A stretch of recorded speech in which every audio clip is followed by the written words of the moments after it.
നമസ്കാരം. ഇന്ന് നമ്മൾ പരിചയപ്പെടാൻ പോകുന്നത് 18-ാം നൂറ്റാണ്ടിൽ ആരംഭിച്ച ഒരു വൈദ്യശാലയും ആ വൈദ്യശാലയിലെ അത്ഭുതസിദ്ധിയുള്ള ഒരു വൈദ്യ പരമ്പരയുമാണ്. അത് നമ്മുടെ കൊല്ലം നഗരത്തിൽ തന്നെ കൺട്രോൾമെൻറ്റിലാണ് സ്ഥിതി ചെയ്യുന്നത്. ഈ കാണുന്നതാണ് ആ വൈദ്യശാല. നമുക്കത് പരിചയപ്പെടാം.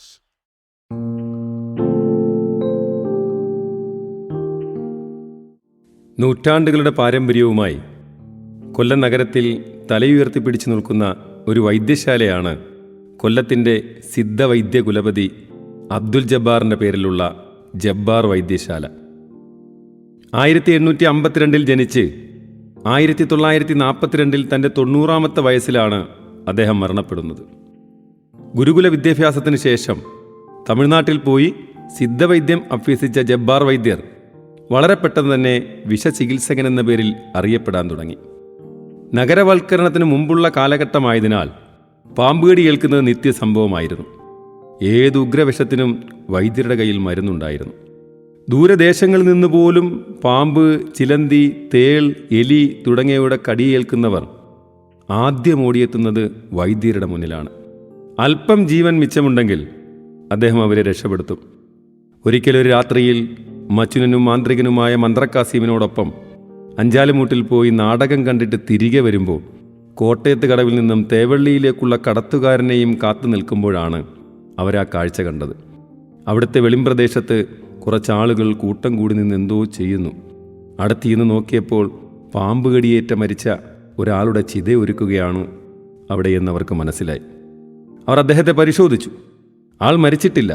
ഉടനെ തന്നെ രണ്ടുപേരും ചേർന്ന് അയാളെ ജബ്ബാർ വൈദ്യരുടെ സഞ്ജീവനി മഹലിലേക്ക് ചുമന്നുകൊണ്ടുവന്ന് കുറച്ചുനാൾ ചികിത്സിച്ച് സുഖപ്പെടുത്തി തിരികെ അയച്ചു എന്നാണ് ചരിത്രം. അതുപോലെ സഞ്ജീവനി മഹലിനും ഒരു ചരിത്രമുണ്ട്.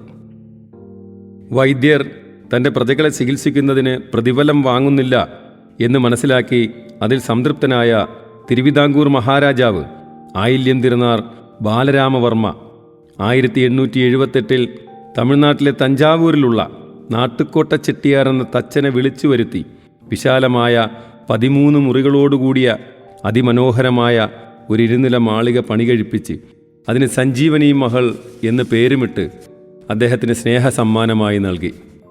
148 വർഷങ്ങൾ കഴിഞ്ഞിട്ടും അതിന്നും തലയുയർത്തി പിടിച്ചു നിൽക്കുന്നു.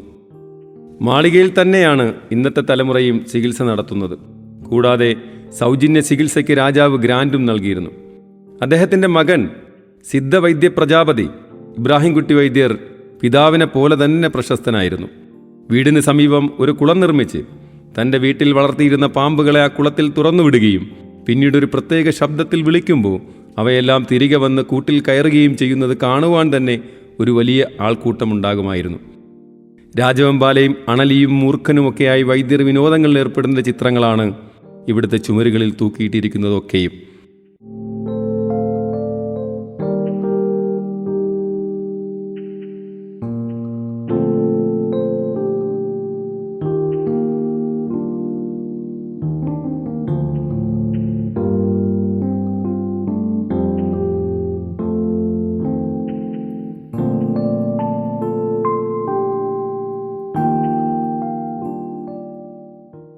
ഇബ്രാഹിംകുട്ടി വൈദ്യരുമായി ബന്ധപ്പെട്ട് വിചിത്രവും അത്ഭുതകരവുമായ ഒരു സംഭവമുണ്ട്. കൊല്ലം കുണ്ടറ പടപ്പക്കര സ്വദേശിയായ വിൻസെൻ്റ് എന്നയാളിനെ നിരവധി പ്രാവശ്യം പാമ്പ് കടിച്ചു. ഇത് പതിവായപ്പോൾ വിൻസെൻറ്റിൻ്റെ കുടുംബം ഇതിൻ്റെ കാരണമറിയുന്നതിനായി പ്രശസ്തനായ ഒരു ജ്യോത്സ്യനെ സമീപിച്ചു.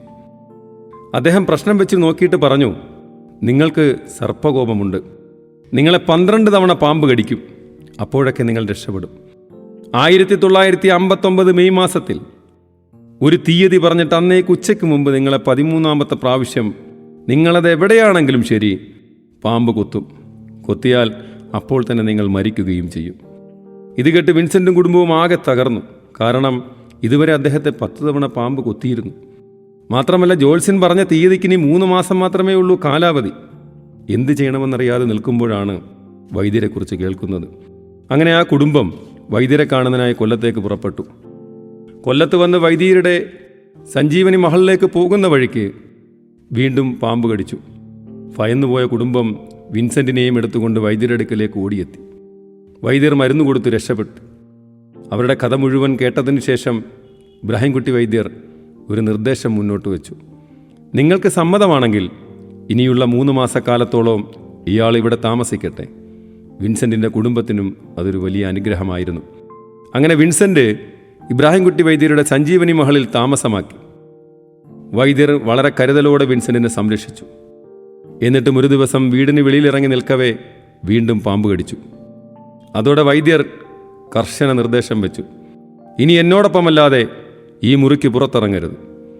അങ്ങനെ ആ ദിവസം വന്നെത്തി. കഥ കേട്ടറിഞ്ഞതോടെ രാവിലെ തന്നെ വീടിന് ചുറ്റും ജനസമുദ്രമായി. എല്ലാ കണ്ണുകളിലും ഇന്നെന്താണ് സംഭവിക്കാൻ പോകുന്നതെന്ന് ആകാംക്ഷ നിറഞ്ഞു നിന്നു. വൈദ്യർ തൻ്റെ അനുയായികളെ വിളിച്ചു. ഒരു വലിയ മേശയെടുത്ത് മുറ്റത്തിടുവാൻ പറഞ്ഞു. മുറിക്കകത്തുണ്ടായിരുന്ന വിൻസെൻറ്റിനെ വിളിച്ച് മേശയ്ക്ക് മുകളിൽ കയറ്റി നിർത്തി.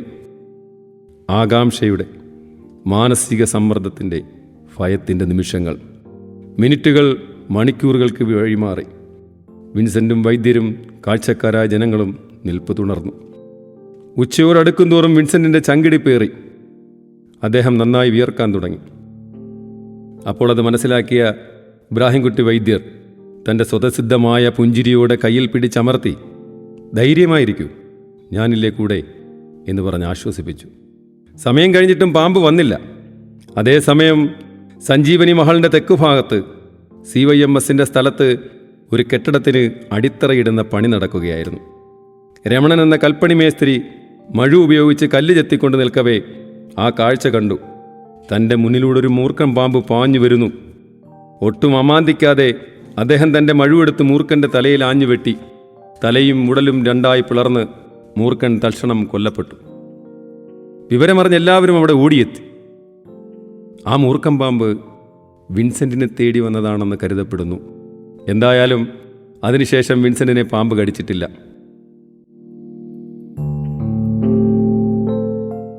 പിന്നീട് അദ്ദേഹം സിംഗപ്പൂർ പോവുകയും ഇബ്രാഹിംകുട്ടി വൈദ്യർ മരിക്കുന്നതുവരെയും അദ്ദേഹത്തിനും മകൻ സലീം വൈദ്യർക്കും എല്ലാ വർഷവും 2 ജോഡി വസ്ത്രങ്ങൾ അയച്ചു കൊടുക്കുകയും ചെയ്തിരുന്നു.